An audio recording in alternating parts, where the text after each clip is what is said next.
bananga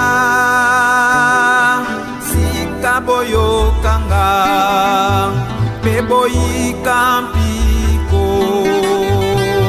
tango ebelemi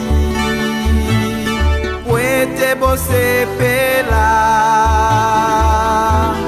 na yebiete banguna bakoti yondako kobungisa bampate pwete balonga te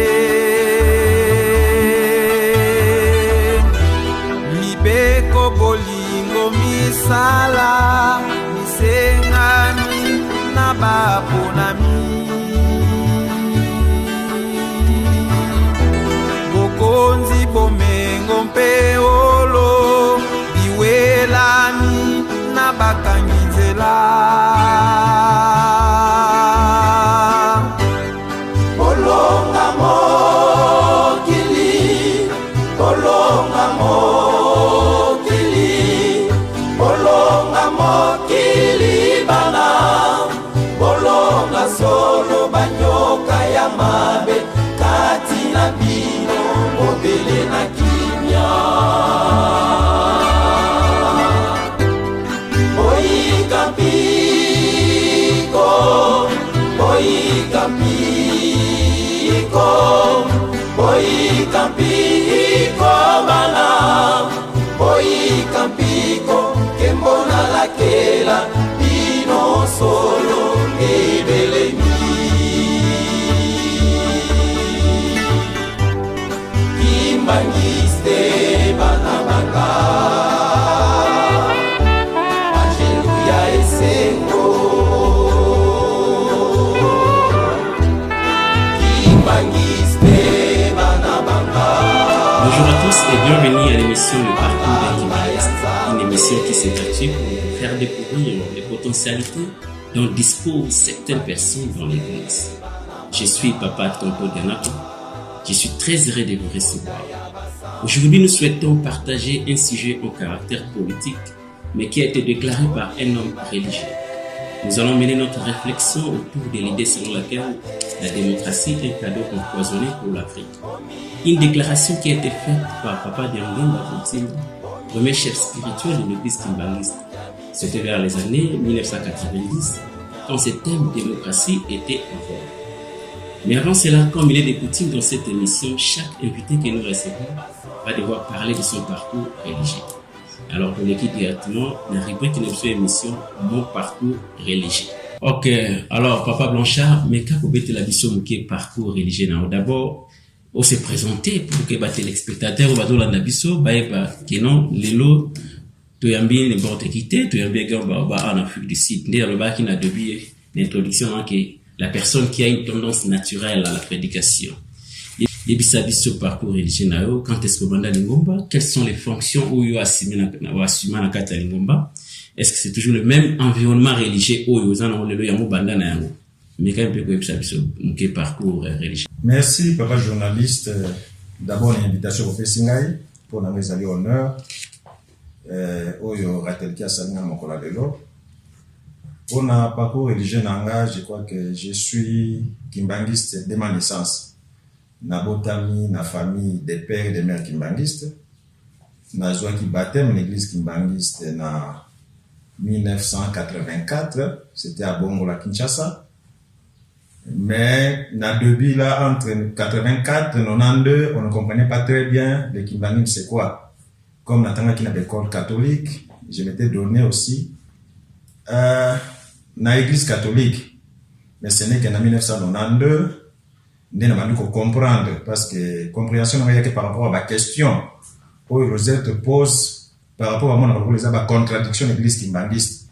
Ce n'est que par rapport à ces questions que je pose, je poser, na kuma kulukabi yano nango, tinenga vraiment na kota na modindo, na likambo etali l'église kimbanguiste. Na saleli na bandi kosala mosala ya nkolo na Congo tozalaki kaka bandimi bayambi biso. Mais na passé 5 ans na ville na Boma na ba Congo na Congo central aujourd'hui où nazalaki vice-président ya groupe de volontaires na yeko en Afrique du Sud na 2005 Maintenant, on va dans Mosika, c'était dans Free State. Tu vois, Free State, dans Frankfurt, dans Heilbronn. C'est vraiment Mosika au milieu rural. Ce qui fait que c'est difficile pour y a église dans Johannesburg. Il fallait rouler pratiquement 150 km pour avoir une église, 150 km pour avoir zone.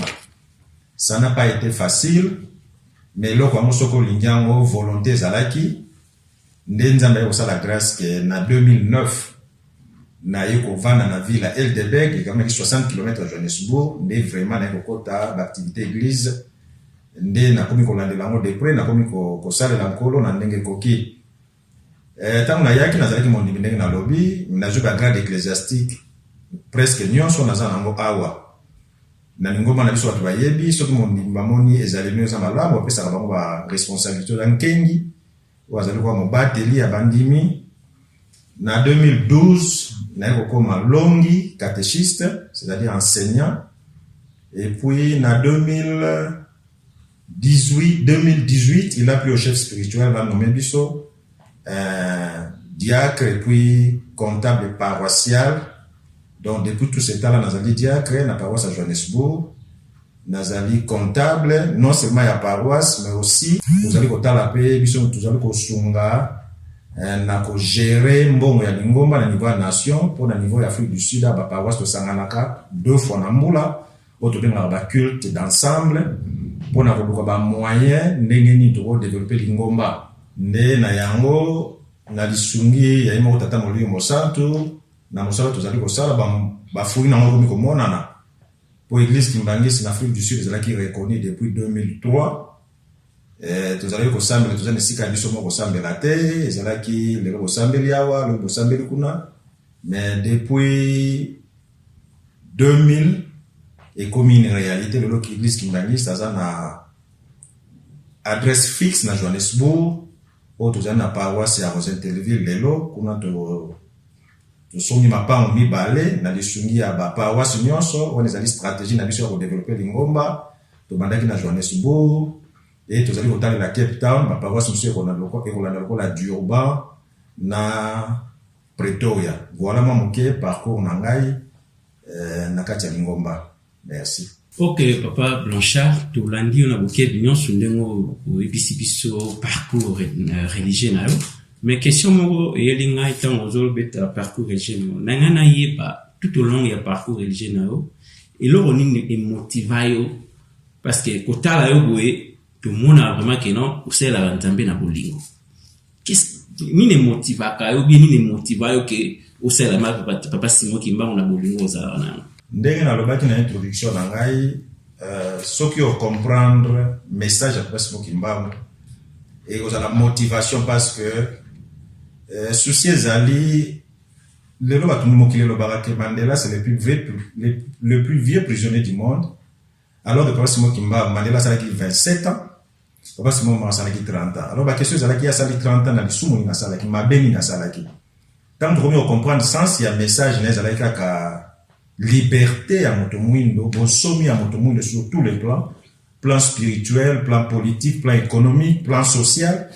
D'état comme on comprend les messages à Motomwi, personnellement pour tout le monde qui est solo, nous là tous allés au Luka yango wana, yamoni mtu apporter ba solution dans ba problème on tous allés là. Ok, merci beaucoup papa comptable, il y a paroisse Johannesburg, aussi au Italie nation ndetro baki do yende mutu asimbi mambo Italie système à données financières. Donc merci ndemo siliko décrit biso parcours religieux na auto c'est peli ba o bazali kolanda biso bazali kolanda yo ba sepeli makasi na yangwana to koleka na sujet na biso mko lelo, mais avant cela to kosenga nanu na réalisation kuna papa Benjamin Misaka Esikazali amikotiela biso lo yembo ndesima na moto kozonga auto entamer sujet na biso auto eli ya mukolo lelo.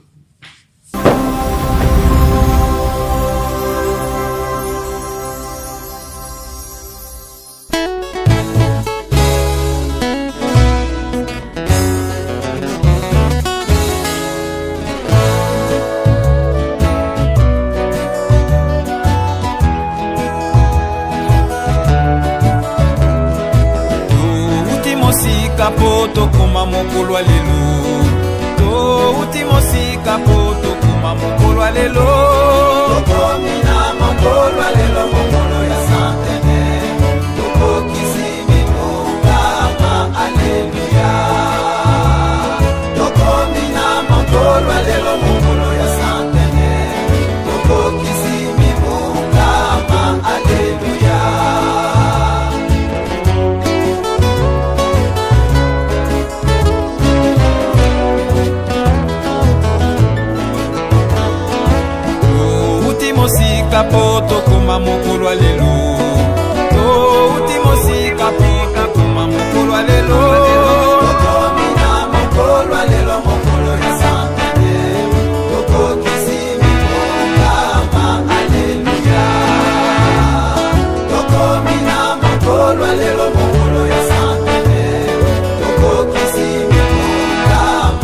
na mokolo mwa lelo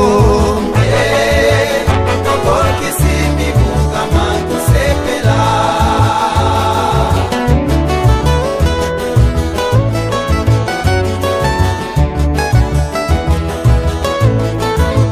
tokokisi mibukama tosepela bana na nzambe tokokisi mibukama tosepela bana na nzambe mosika lelo oyo tolobi mpona mizalaki na nzela ebele ebele asili kokufa na nzela bakomi te na mokolo mwa lelo tokokisi mibukama tosepela bakomi te na mokolo mwa lelo tokokisi mibukama tosepela. Merci la réalisation pour notre papa Benjamin na Ngenge Kitoko aussi continuation. Il y a fort longtemps de cela, papa Ngenda Kotima avait présagé sur la démocratie comme étant un cadeau empoisonné pour l'Afrique. 31 ans après cette déclaration, nous qui continuons à vivre jusqu'aujourd'hui, il faut dire qu'on a une majorité d'Africains qui disent qu'ils ne pensent pas être dans une situation de pays démocratique.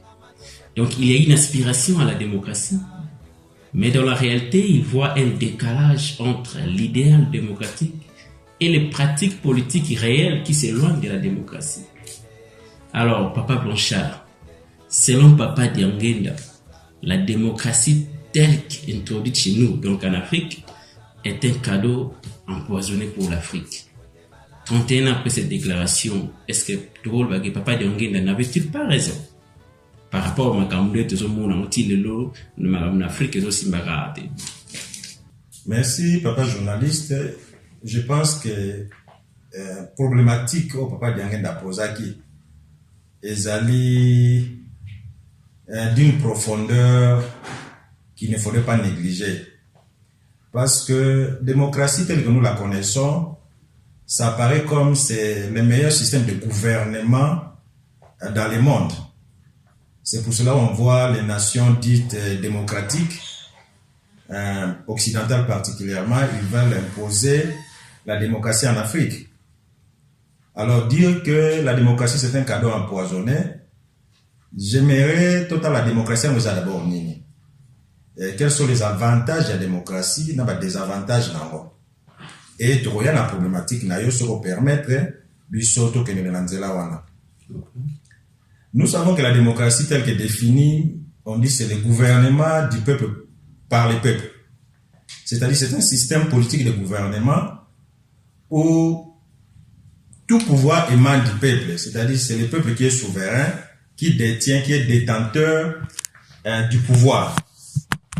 Et démocratie est basée dans les institutions, dans les lois. Elles sont faites de sorte que Batouba abuser na pouvoir. C'est ça l'avantage. Donc, la loi, on est allé pour protéger le peuple contre abus à pouvoir. La démocratie s'oppose à d'autres systèmes politiques, par exemple. Nous savons qu'il y a des régimes qu'on appelle les régimes monarchiques, les royaumes, les empires, où un seul individu a les droits, surtout une seule famille. Et puis, nous savons aussi que tout ça va pouvoir avoir un cas oligarchique, c'est-à-dire un groupe d'individus. Le pouvoir appartient à un groupe d'individus. Et puis, tout ça va pouvoir avoir un cas aristocratique.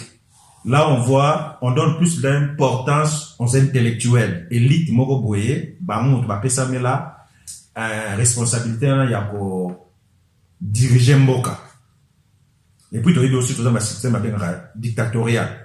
Où ils allaient que les pouvoirs oppriment, nous pour asseoir pouvoir, ça peut être un individu, un groupe d'individus, pour asseoir pouvoir dans bango, mais aller pouvoir, il y a oppression, il y a pour terroriser, battre.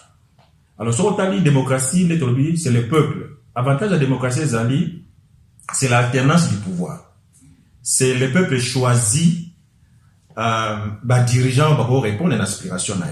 Donc, c'est quelque chose de bien. Dans la démocratie, on parle de l'égalité, tout le monde est égal devant la loi. Et dans la démocratie, par exemple, dans un pays bien démocratique, on dit que la séparation du pouvoir.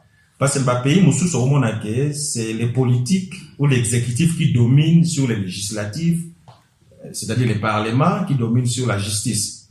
Mais la démocratie, c'est la séparation du pouvoir et ça la sorte que nous avons joué un rôle là. Ce qu'on a de plus d'abord, effectivement, la démocratie apparaît comme, si pas le meilleur système de gouvernement maintenant. Mais comme toute entreprise humaine, il y a des avantages. Des avantages dans le cadre de la démocratie, c'est surtout quand il n'y a pas une claire majorité, pour qu'il y ait une élection par exemple, il n'y a pas une claire majorité, tout ça, vous vivez en Afrique du Sud de l'élo. Donc il y a une élection, va partir au 30%, au 30%, au 20%, constituer un gouvernement, ça devient un problème. Et vous avez une tendance différente. Il y a un projet politique, il y a un projet politique. Maintenant, ils doivent être ensemble pour gouverner. Ce n'est pas facile. Tout ça, on a une négociation. Et vous avez même un impact sur la gestion quotidienne et à Batou. Nous avons tiré couverture d'un côté naïe. Quelque part dans la démocratie, il y a des avantages dans le sens que, et comme kilo, c'est-à-dire les lois doivent prendre beaucoup de temps pour les appliquer, il y aura beaucoup de compromissions. Et puis, dans la démocratie, il ne faut pas oublier que tout ça, on va bien le clientélisme et la corruption. Et ça veut échapper à la démocratie. Dans le sens que, on voit les gens, quand on veut aller aux élections, ce qu'ils font, c'est quoi? C'est acheter des histoires pour les autres. Bah, pauvre, bah, sommet, bah, moi, donc, la démagogie. Démagogie, voilà. Ça, c'est la démagogie. Donc, vous savez il y a le clientélisme, la démagogie, n'est pas journaliste sur le biango. Même la corruption. Les gens achètent les pouvoirs, on sait ça. Donc, sur le total, la démocratie, c'est vrai. Il y a un système, le meilleur pour le moment, je n'appelle pas ça idéal, compte tenu des imperfections, mais c'est l'avantage, c'est que ça va protéger le peuple, mais ça va protéger le peuple contre 100% contre, but à tout le monde. Alors, c'est ça la problématique. Maintenant, Moutouné Zali, ce qui est démocratie, peut-être Moutouné vous pas naïo. Ce qui est démocratie Zali, n'a pas imperfection. Une autre chose, il faut savoir aussi que la démocratie, telle qu'elle mène en Afrique, si on a tourné depuis tous les ans qu'on baigne la démocratie, quel est le pays africain où il s'est développé à cause de la démocratie? Quel est ce pays africain? D'ailleurs, dans mon tour, posé, quel est ce pays africain où ils ont développé la démocratie? Donc, peut-être, il y a un moment, dans le sens où il n'y a pas de dans le bail qui non, n'est pas introduit en Afrique, ils ont cadeau empoisonné. Pas de dans le bail qui, la démocratie est mais il faut les prendre avec beaucoup de précautions. Mais tel que introduit en Afrique est un cadeau empoisonné pour les Africains. Parce que il y a un d'autres vivre, il y a un les lots, bien il y a un de est-ce que papa d'un côté on est là des avantages ou peut-être on nous éclaircir bisous d'un côté des avantages, il y a on est là un cadeau empoisonné pour l'Afrique. Sinon on ne va pas dire. Je crois que justement il y a une problématique. Papa Diangé, je crois que la démocratie cadeau empoisonné, on bien aboyer que démocratie mais avant qu'on invite biso to copier en haut, tout ça va dire copie coller.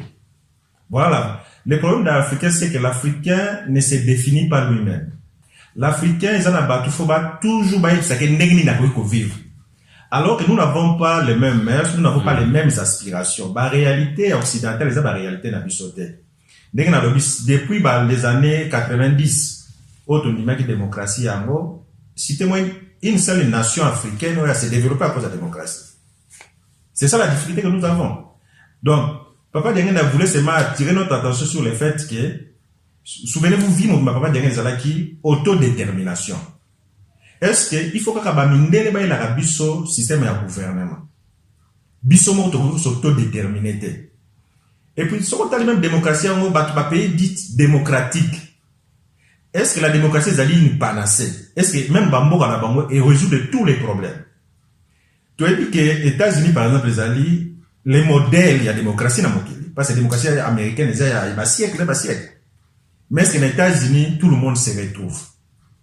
Si on est aux États-Unis, chaque jour, nous vivons à la télé. Il y a les tensions sociales. Pour preuve, ça doit marcher. Si vous avez que les malins, pourquoi les gens doivent marcher? Pourquoi les gens doivent protester?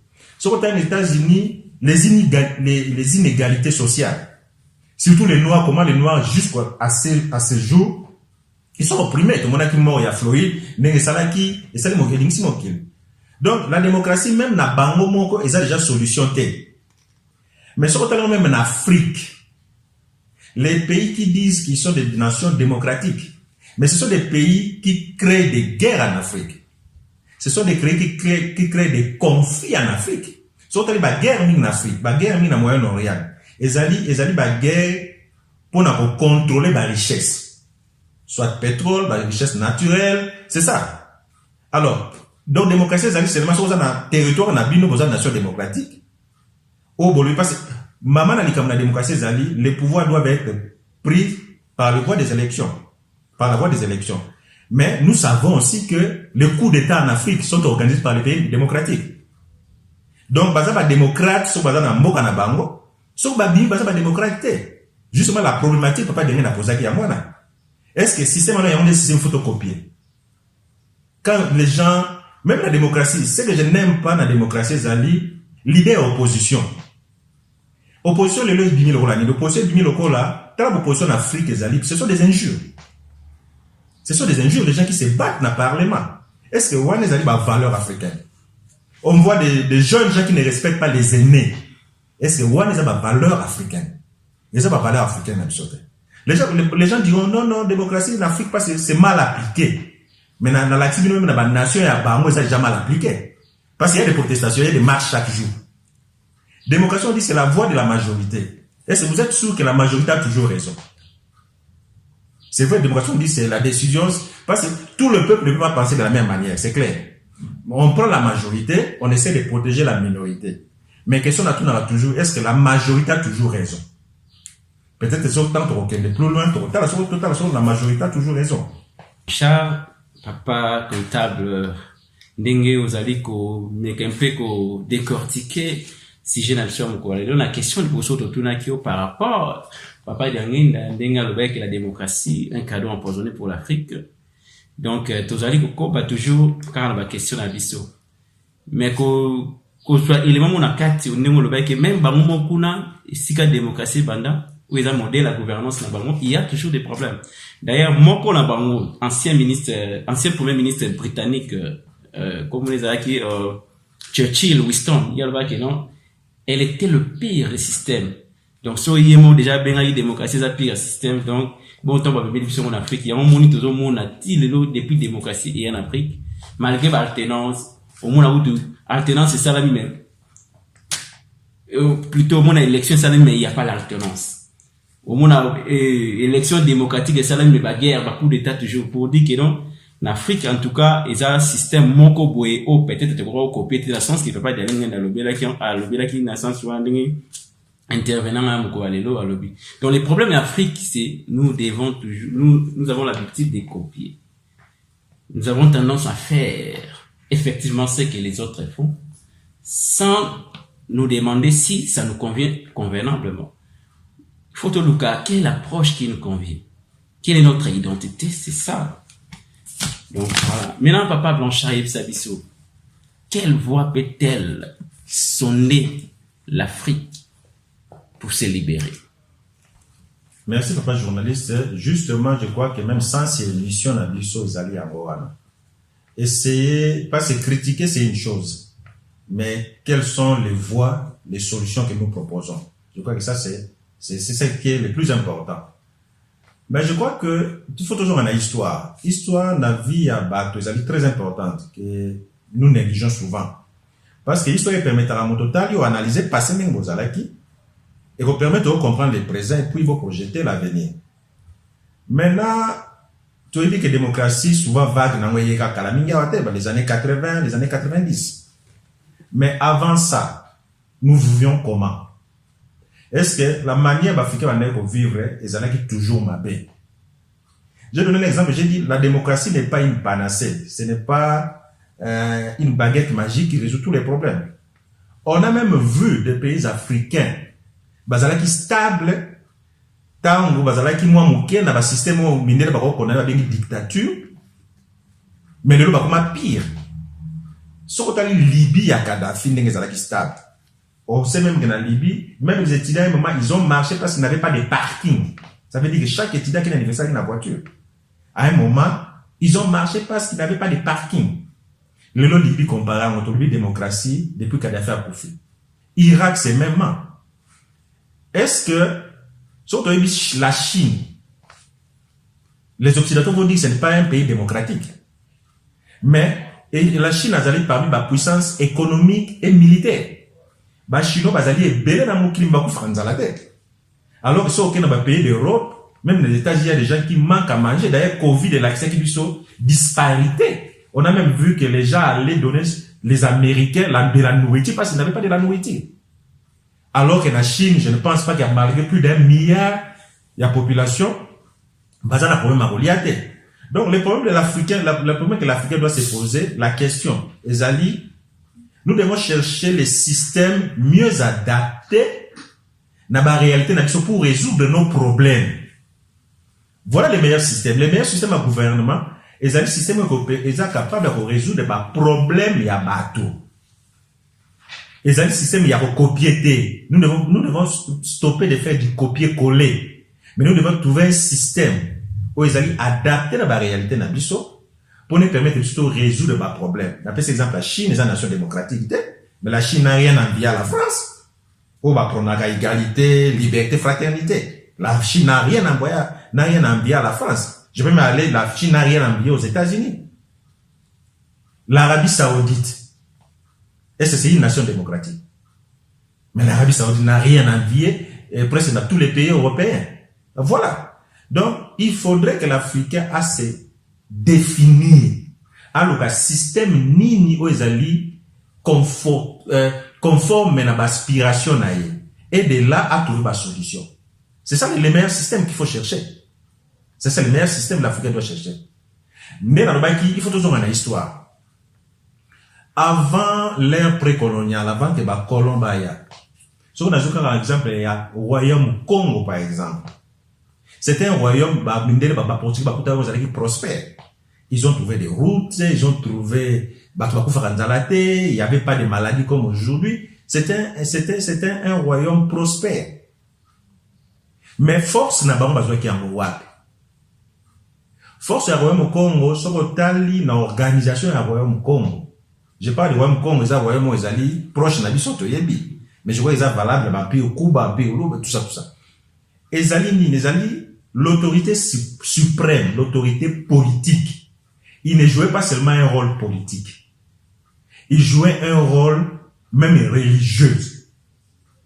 Parce que, si on a même Congo, on a que l'autorité suprême, le roi, on l'appelait Ntino. Ntino, c'est le chef religieux, et chef militaire, le commandant suprême de l'armée. C'est lui qui veillait à la souveraineté territoriale et à la violeté, la défense du territoire. Mais en même temps, on l'appelait Mouene. Mouene, Azali, un élu, c'est-à-dire un ouin, parce que pour pas ce titre, là, on va comme un roi, Azali qui ouin.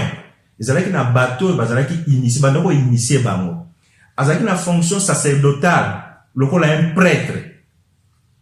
Même la fonction, il y a un intermédiaire, un intercesseur entre le bateau qui gouverner Nanzambé.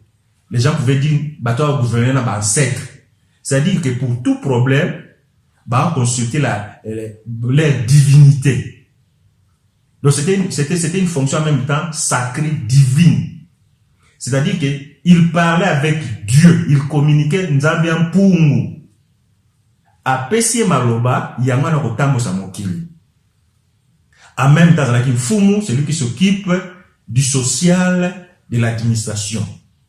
Mais fonction les plus importantes pour nous dans tout ça, ce qui manque dans la démocratie, c'est la fonction où il y a royauté divine, les sacerdoces.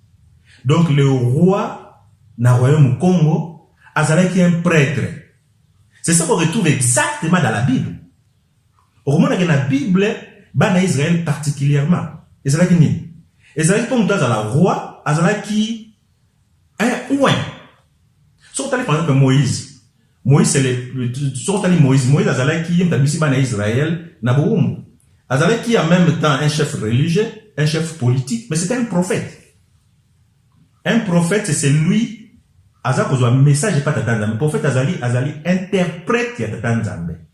Donc Moïse, la manière il gouvernait le peuple d'Israël, c'était sous l'inspiration divine. D'ailleurs, sur Exode 7:1, Nzamba le dit à Moïse, Natieyo Nzambe devant Pharaon. Pourquoi Pharaon? Parce que Pharaon représentait les Égyptiens. Et devant Aaron, ton frère qui sera ton prophète. Pharaon, c'est lui qui représentait la nation hébreu. Vous voyez? Donc, la fonction, la carte de démocratie, voilà pourquoi, la carte de démocratie, ce qui manque, c'est cette notion de spiritualité. Malheureusement, même, on va comprendre la spiritualité dans le c'est pour ça qu'ils sont dans l'occultisme. Au lieu de diriger les gens selon la volonté de Dieu, ils dirigent leur peuple selon la volonté diabolique, parce qu'ils sont dans la franc-maçonnerie, ils sont dans l'occultisme, Rose-Croix, oui, la société secrète. Parce que vous ne pouvez pas diriger un peuple sans vous avoir un pouvoir spirituel. Mais le problème avec la nation Sikoyo, ezali, leur pouvoir spirituel, il est établi, il y a Satan. Les sciences occultes. Voilà pour. Il y a Satan. Satan te dit que c'est un menteur. Satan sera personne à droite, à gauche. C'est clair. C'est pour cela que le système s'effondrer. Je vous dis que même démocratie, dans les années qui viennent, les années même sans cité, et comme il faut souffrir, et même na Bango Moko, en Afrique d'ailleurs, n'en parlons pas. Voilà l'élément que je voudrais. Donc, on avait toujours une histoire. L'élément que l'Africain a perdu, c'est celui-là. Un chef, un roi, doit avoir dans ses attributs l'attribut sacré. Il est un élu. Azali na pouvoir ya Nzambe. Bako na choya kaza na problème ba beli Nzambe ya bako na bango et il recevait ba réponse. C'est ça en fait l'essence même il y a ba gouverneur. C'est pour apporter ba solution ba problème il y a ba gouverner na bango. C'est ça l'essence d'être un gouverneur. Un gouverneur qui n'arrive pas à apporter des solutions. Na problème il y a peuple na. Comment voulez-vous que et au moment même dans le pays, puisque bako on a mis sur la notion ya alliance là on a notre Nzambe. Bako ba loi même andal ko voter ko la contraindre la volonté de Nzambe. Mais le nom n'a pas quelque part que la majorité a toujours raison. On a pris cet exemple, biso za bandimi yango to Bible. Kolo Yesu et comme tango ba condamné devant Pilate. Tu dis que Barabbas azalaki moyibi. Il était établi à moyibi. Mais tango Pilate a retourné Jésus qui n'a rien fait. Pilate était convaincu que Jésus était innocent. Na Barabbas n'a libéré ni. La majorité avait dit quoi? La majorité avait dit libérer Barabbas. Est-ce que la majorité avait raison? Sur total même la parlement les lois, toute la nation démocratique. Ils prennent de lois. Est-ce que la loi les a malades? N'a pas ces exemples, les lois, là, ils votent la loi sur l'avortement. Alors que la Bible est claire, ne tuez pas. La loi sur l'avortement, est-ce que c'est une loi conforme à l'Nzambe? Parce que c'est une maquille, tu as dit que les lois, la loi pour protéger les gays, homosexualité, tout ça. Est-ce que c'est la loi est conforme? La Bible est claire, sur le Psaume 127. Si l'Éternel ne bâtit la maison, ceux qui bâtissent travaillent en vain. Si l'Éternel garde la ville, ceux qui veillent en vain. La Bible dit en vain, vous vous lèverez tôt, vous vous coucherez tard. Mais nous n'avons pas ça. Voilà l'élément, il y a un système politique, surtout la démocratie. Voilà là où la démocratie est en train d'échouer. Parce que au lieu que le pouvoir vienne de Dieu, Romains 13, 1, 2, 3, tout pouvoir vient de Dieu. Mais la démocratie dit quoi? Tout pouvoir vient du peuple. Montrez-nous la verset du peuple, la voix du peuple, la voix la vie, c'est écrit où? Pourquoi tu l'as la majorité? La majorité n'a toujours pas raison. aussi longtemps que nous n'aurons pas tozongisa eleba biso na lingo batera biso lobia tozongisa to bungelaki sika nini na pouvoir surtout to longoli la composante spirituelle, la composante divine. L'Éternel ne bâtit plus la maison. Tout ce qu'on fera là, c'est ma yele ya moto. Ma yele ya moto, même la Bible est claire sur autant Ecclésiaste 7, 9, la Bible, Dieu même interdit, dit, ne dis pas dans ton cœur que c'est ma force qui m'a donné, qui me procure cette richesse. Donc aussi longtemps que nous avons sa composante spiritualité, n'a pas gestion des affaires, il y a république.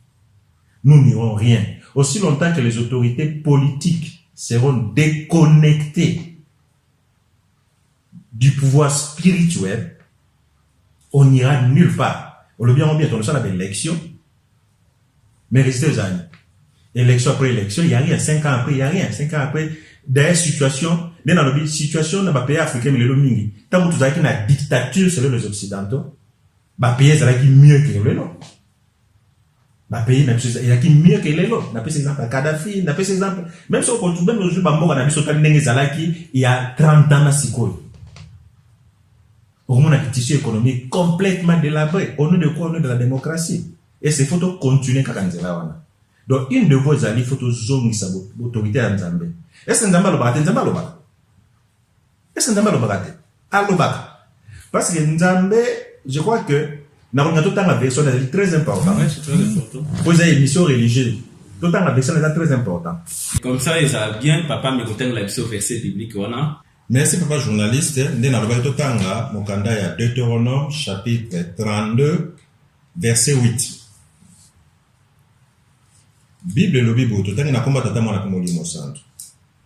Quand le Dieu très haut a distribué les pays aux habitants de la terre, il a fixé les frontières des peuples.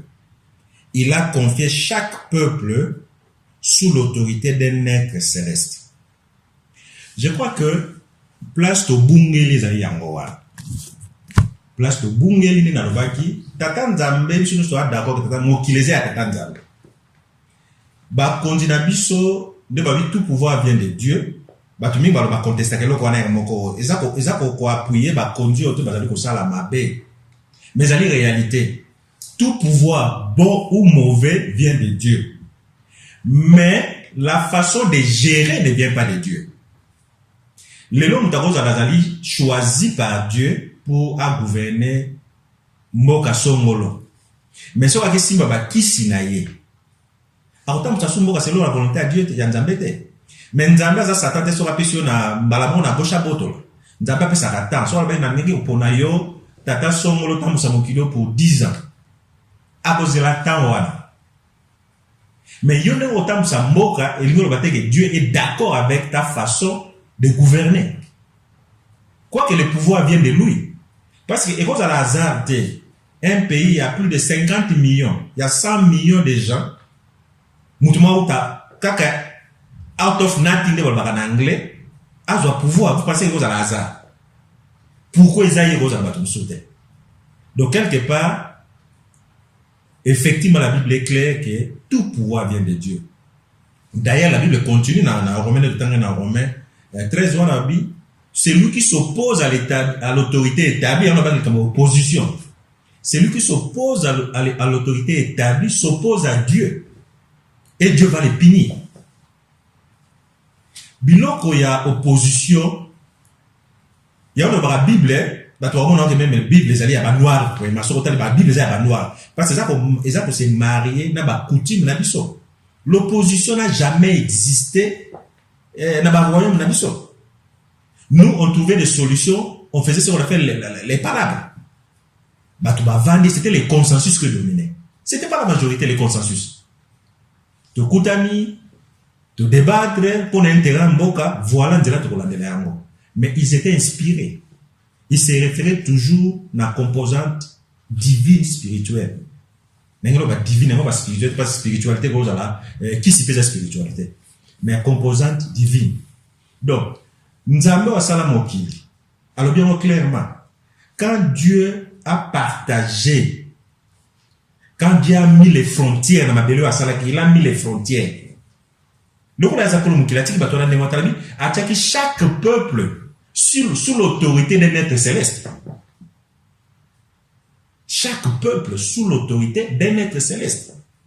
Si on néglige être céleste, nous pensons que tu peux évoluer parce que Azali ou Azali intermédiaire Bissonan Zambé. Azali, tu peux Azali ou la boussole. Mais la nene, mais ba maré ba yebi que ba capitaine ba yebi que boussole te dirige à bango. Mais il y a autant samboka sans boussole, sans guidance, n'anglais de Walobaga, il y a Nzambe. Vous pensez que c'est possible? C'est possible était. Voilà l'élément où la démocratie a manqué. Je disais que l'élément a manqué dans le système de gouvernement. Il y a des même problème dans la gestion de la peuple, l'élément de la composante spirituelle, la composante divine. Mais il y a même qui ça, poser une mission religieuse. Il faut le temps Exode 31, verset 1-7. Nzamba lobi, n'a pas Israël à l'époque. À lobi, j'ai choisi Bethalel, fils d'Uri.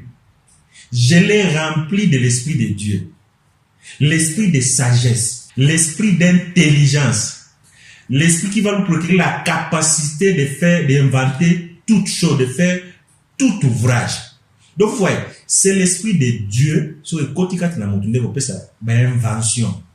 Et l'esprit à sagesse, parce que sagesse c'est la autour toujours des solutions à problème. Intelligence, ça vient de Dieu. La sagesse et l'intelligence vient de Dieu. Mais si on néglige composant toi, tu sais qu'au Kanisake, tu as voie de sortie n'engeni. L'Africain est lié Nzambe. Africain zali te monde dans l'accès qui sont Nzambe. L'Africain a toujours été connecté à Nzambe. Mais depuis que tu te séparé, la Bible dit quand vous êtes rempli de l'esprit de Dieu, aux esprits de sagesse et d'intelligence, tu peux inventer toutes les choses. Par contre, nous sommes remplis du Saint-Esprit. L'Esprit, c'est côté katinayo, au salamine. Au soit inventer l'igno, tout c'est même au centre. Parce que l'esprit de Dieu doit apporter des solutions aux problèmes. On ne peut pas comprendre que tu es rempli de l'esprit de Dieu et que les gens sont en train de mourir de faim, les gens sont en train de mourir de maladies, les enfants ne vont pas à l'école. Quel esprit de Dieu? Voilà. C'est l'élément qui manque dans le système de gouvernement. Ce qui est esprit de Nzambe, côté katina moto. Nzambe a fait le système de gouvernement, où vous allez bénéficier, na population comme vous allez battre Nzambe. Tant Nzambe battre lelaka, ayokaka, et arotika bango nengwanate, mais c'est la liaison spirituelle, ils ont cassé. Liaison dans le les alités passent les avoir.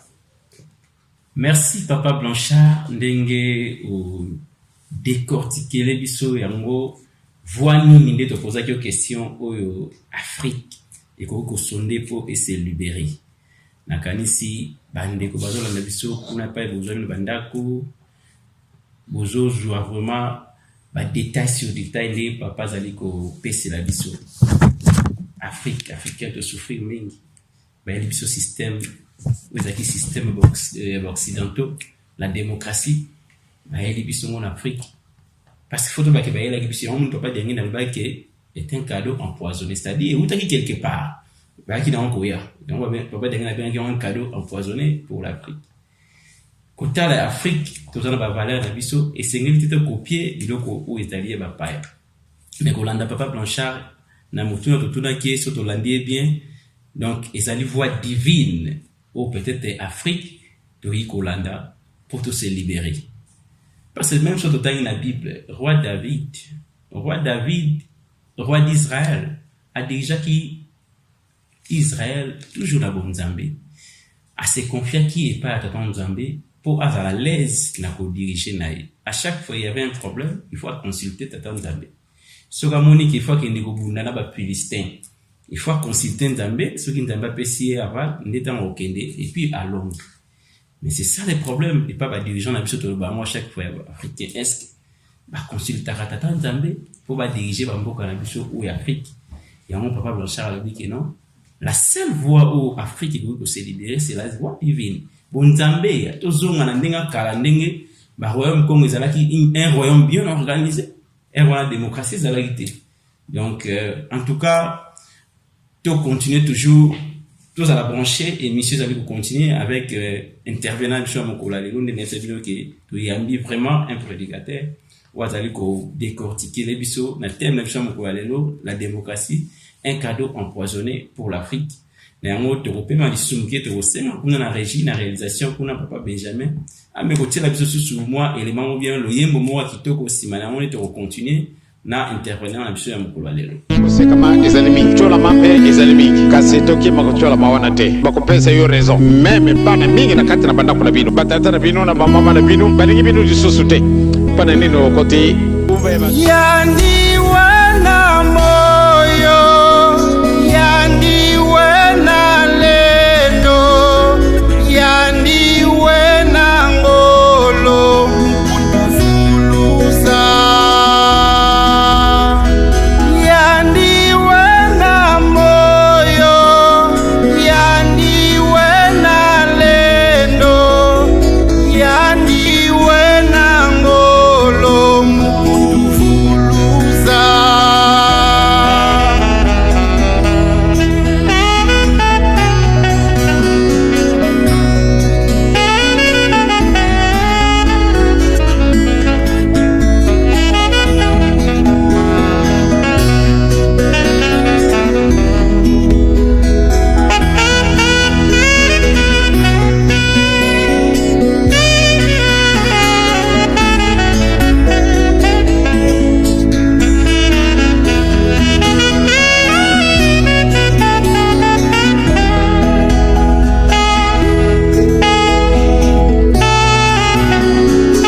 batatu mukimosi yandi kwandi tata kimbangu yandiwe na moyo yandiwe na lendo yandiwe na ngolo mukutuvuluza yandiwe na moyo yandiwe na lendo yandiwe na ngolo mukutuvuluza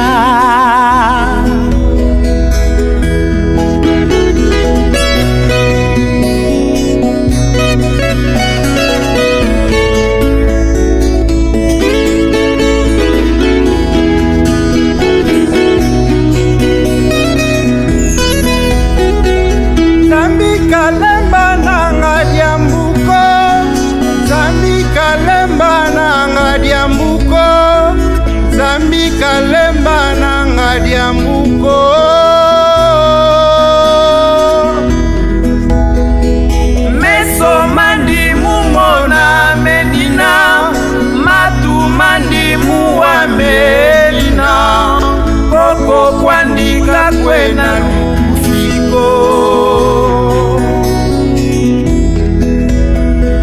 meso mandi mumona menina matu mandi muwa melina koko kwandika kwena lufiko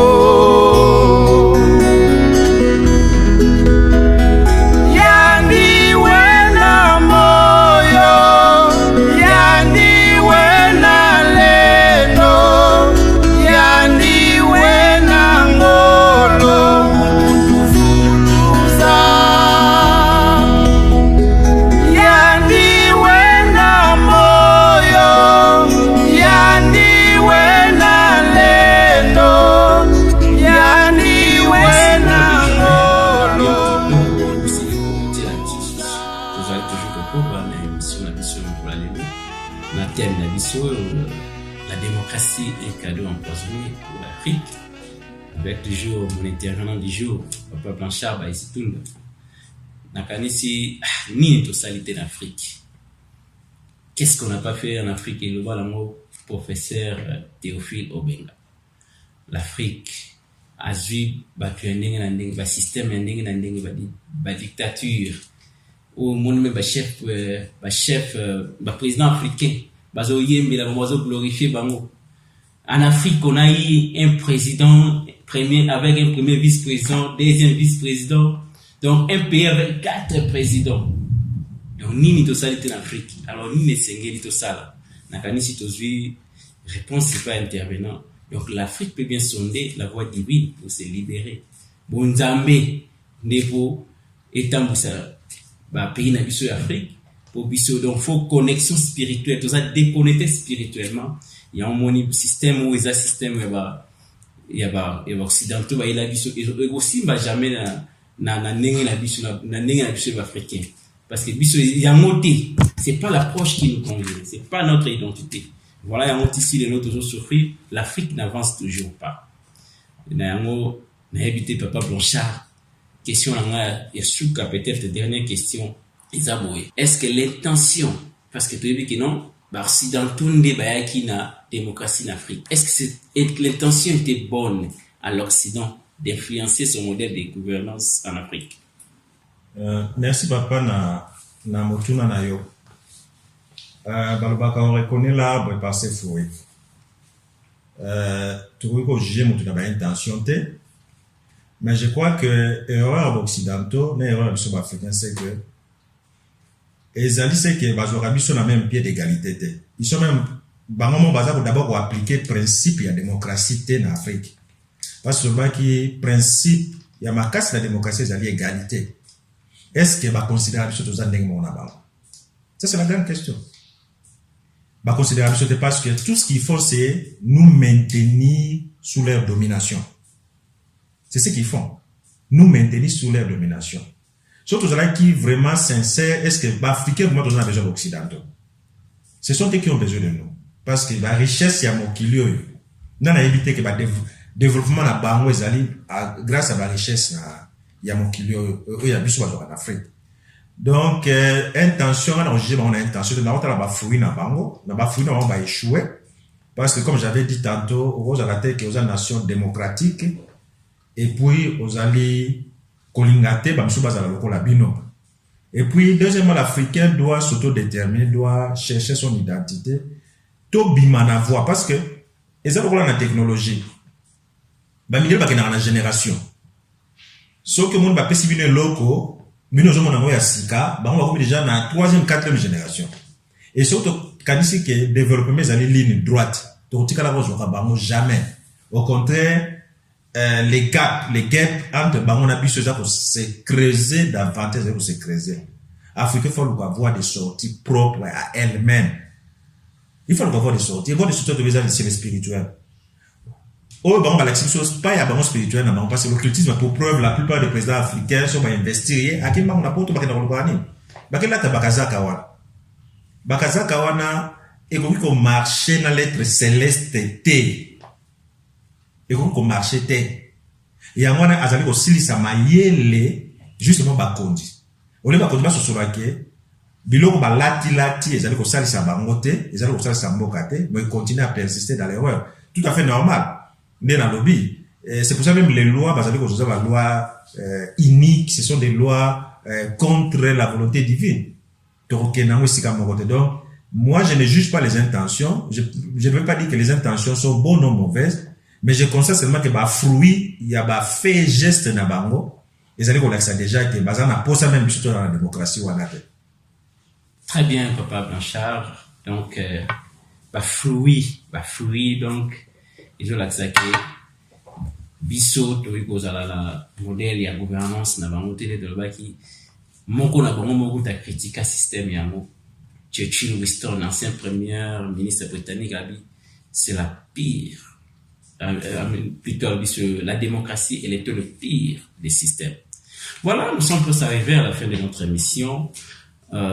To féliciter mingi Papa Blanchard na ndenge puis à honorer biso de l'invitation à biso ya Kwalelo et puis ndenge à répondre à la question na biso nyonso automeko tout na ndenge puis à limboli ba question na vanisi ba o nyonso ba olanda émission oyo ba kozwa eloko moko très capital kati à travers émission oyo bato ba mekarampe ko kolandela makambo etali politique et puis même ba dirigeant na biso so baza maele ba meka un peu ko sosola ba piste de solution ezali nango pour toujours to qui na voie de développement la seule voie notre but pour les Africains c'est la voie divine pour que Afrique ait se libérer bonzambe d'ailleurs Papa Simon Kimbangu na discours en 1921 le 10 septembre na Banjatan ça le dit bien on a trois pouvoir politique, pouvoir spirituel et le pouvoir scientifique. Donc, la divinité, spiritualité, il y a des bases, les Papa Blanchard Albaki, savant, ils ont toujours, et logo, ils ont réservé pour l'endamine, d'amener de ça là, que savant, bima. Souci autre, ça, dans mon biso africain, si les autres ont comme moi, n'a qu'à surtout lundi émission, oyo, et vous apporter biso quand même un plus, nettoyer, voir nini oyo biso africain, théorie Kolanda, pour se libérer, pour se développer. Encore une fois, merci Papa Blanchard, Sogezali, né au EBC Bisso. Merci Papa journaliste, merci Ratelkin. Na honneur au Bosali Bisso, tout le canal plateau na bino, pour développer si jeu Zali, pas facile à développer. Surtout à comprendre en côté. Moi je me rappelle, j'étais étudiant à l'université. Na Congo, tout comme une période de conférence nationale. Tant où le président de l'époque a lobby multipartisme, démocratie, parti Nikekwe, on était en ébullition, très content. Conférence nationale, ils ont kende, n'andenge koki. Ils ont kende. Mais, mon collègue sur la conférence nationale, on a réflexion sur tout ça là. Pour Malamingi, les gens critiquent. La religion, la religion, mais Ezali, ce qu'on a religion, c'est la spiritualité. C'est très important. Tozali fait de l'esprit, du corps et de l'âme. Ce que nous sommes d'accord, tout est religion à part, mais ce que nous avons fait dans esprit, âme et corps. C'est-à-dire, l'esprit, c'est quelque chose. C'est l'esprit, c'est l'élément là qui doit entrer en contact avec Dieu. Même les savants, sur le même savant, dans le bas invention, les savants, ils ont dit, Allah, il va l'accès, il va l'accès, il va tous en église, tous en savant, na biso, oyo, père son nom, papa wa biladio, tant ma sali, bazo l'accès critique mandombe. Et ça là qui est, c'est fort, naïe. Baza ko tangi sa ya mon amur. Baza li ko tangi sa ya. Et bah découverte scientifique mingi sur tout savant, c'est ça. Et ça c'est comme une révélation, c'est que la Bible appelle les révélations. Bah il faut révéler l'ikam. Mais c'est le monde spirituel. Donc vous se dissocier dans le monde spirituel, bah non, ça c'est la religion. Mais c'est clair. Dans une conférence nationale, bazali koloba non total to comme ça mon bateau yo to élevé atanara ba héros nationaux, bateau ba bundeli mboka. Batangi lumbu babeti maboko. Batangi boy babeti maboko. Batangi kimbangu bat maboy. Ah, ba ololi yo ba faire ba olola ba ololi. Mais n'a pas qu'on pas dire très fâché. alobi soko bakotia tata na nga ne sika na été. Conférence nationale 0 sur 0. Mais pourquoi il a dit soko bakotia tata na nga ne sika na été? Tozonga na Deutéronome 32 totangi. Dieu a placé chaque peuple sous l'autorité d'un être céleste. Soko boy obenga nzambe, la Bible dit un être céleste. Na yebite soko boy nzambe likambote, mais un être céleste. Un être céleste qui n'est pas terrestre. To me ganan ko luka. To me ganan ko luka. Et pas dire pour preuve, tant on le baki likambo, biso ki betida monter mais beta ki to bien, pas dire na esi passer par ça, mouvanciété parce qu'il n'est pas lié na Mobutu ya ngazolo ba voilà. Mais n'a évité conférence nationale ça fait 2 ans et c'est la grande technique. Même par résolution ça n'a jamais été appliqué.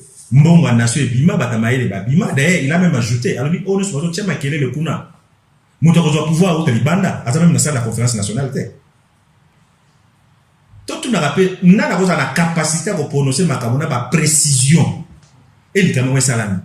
Non seulement biso ko tia tata na ngai té ne sika na ye conférence nationale 0 sur 0. Et puis, na bateau, nous sommes tous makelele. Nous avons pouvoir. À ça, nous avons quantité. À route Taliban, nous avons pouvoir. Tozong ici là, tobungelaki. Tozonga. Acte des Apôtres, chapitre 3, dans 6, verset 22-23. C'est Moïse qui disait. Alors, l'Éternel votre Dieu vous suscitera un prophète comme moi. Ça, c'est Moïse qui parlait. Vous devez l'écouter pour un bonheur en abîme.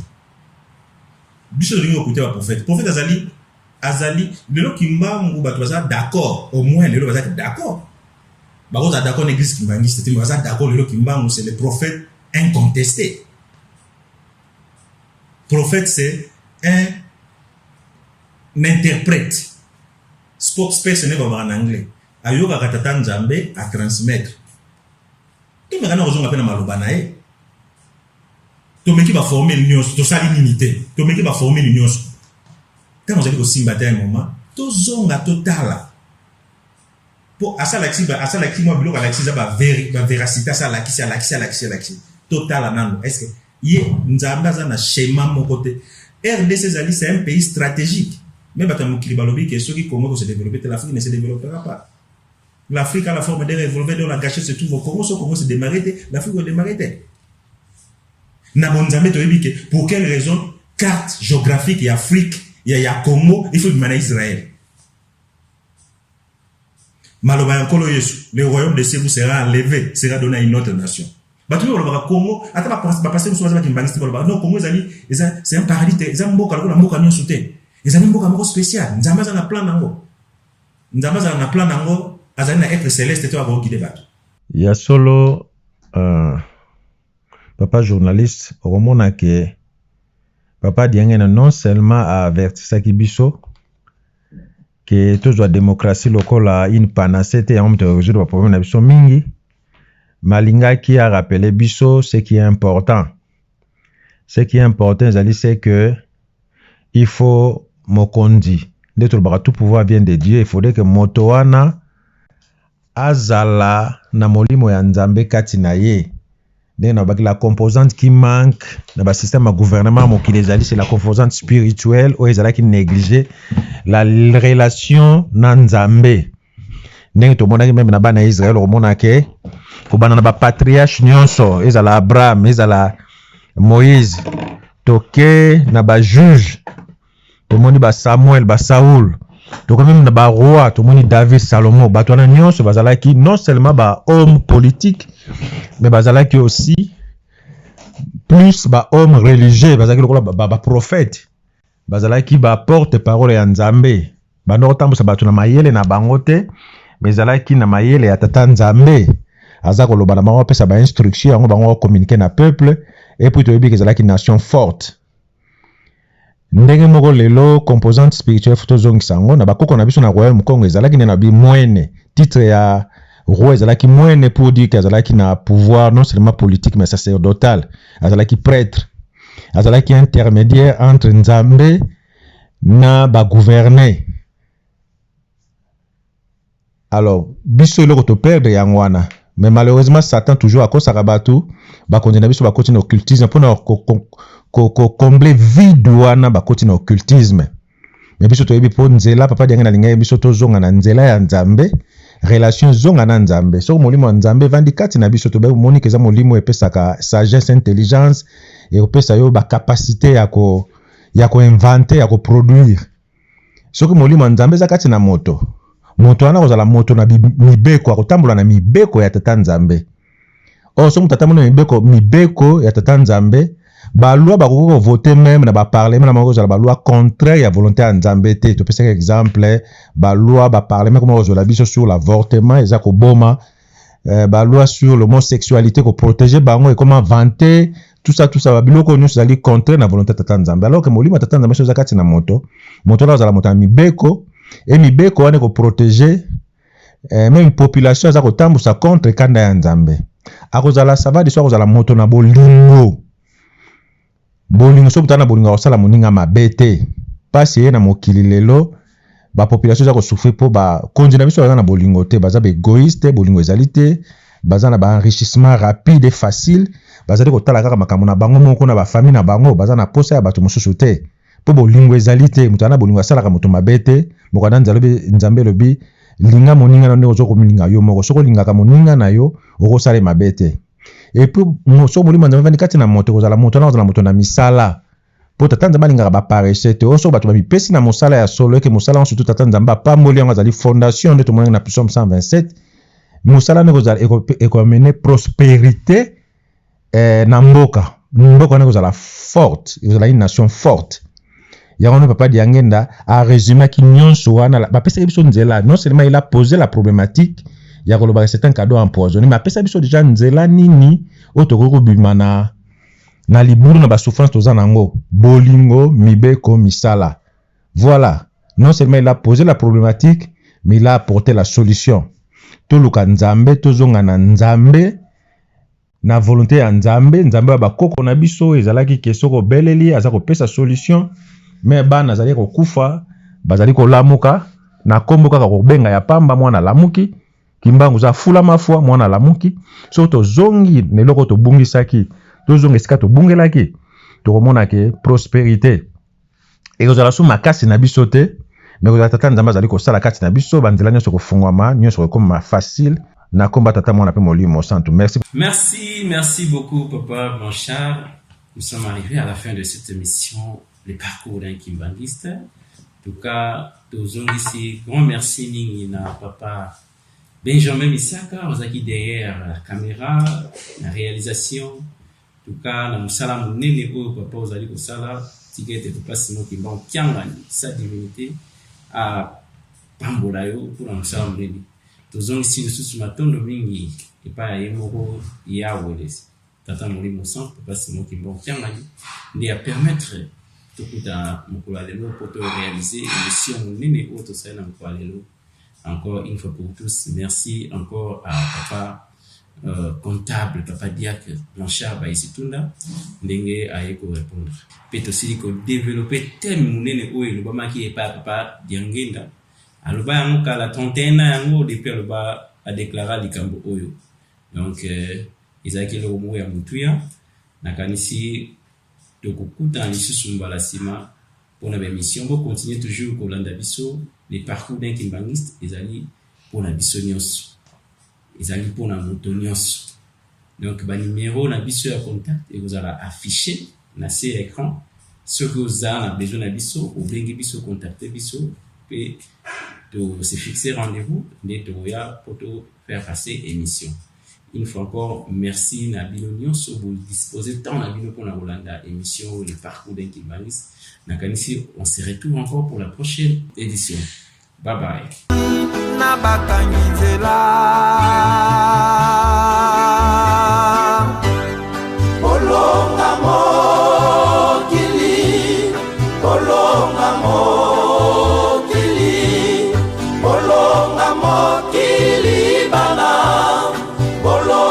Solo banyoka ya mabe kati na bino mobele na kimia boyika piko boyika piko boyika piko bana mpiko kembo nalakela bino solo ebelemi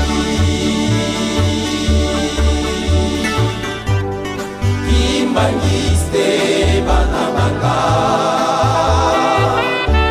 Angeluya esengo kimbangiste bana banga banganga ya Nzambe kimbangiste bana banga libota ya basantu omi batela omi batela omi batela bana omi bomba na babuka mibeko pe ya likunya olemba te oye basolo oye basolo oye basolo ete bana oye basolo baye biete oke mofu mwalongo bakuzala te kimbangiste bana banga Angeluya esengo kimbangiste bana banga banganga ya Nzambe kimbangiste bana banga libota ya basantu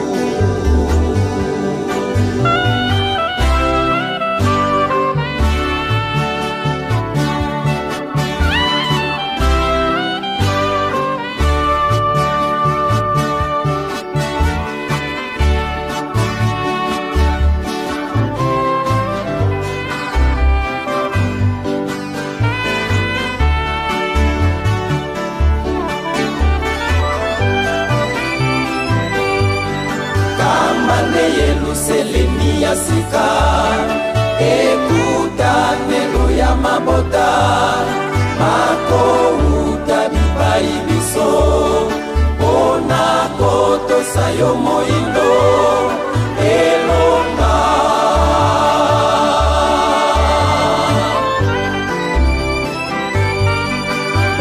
okotambwisa mabota maye matiola kibino bakobumba melabino solo banjelu ya esengo elonga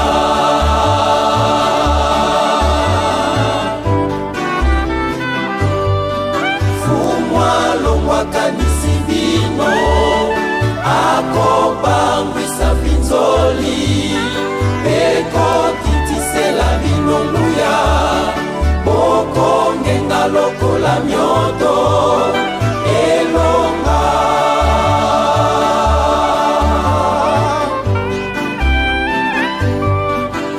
bokoyema lisusu te nzembo ya pinzoli mpe mawa kwete na kozala na bino libela na libela elonga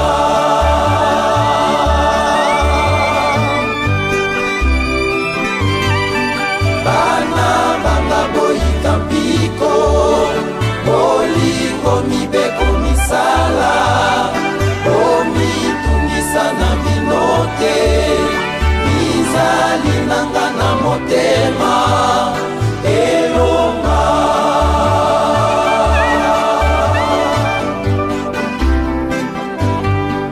kamba nde Yeluselemi ya sika ekutanelo ya mabota makouta bipai biso ona kotosa yo moindo elonga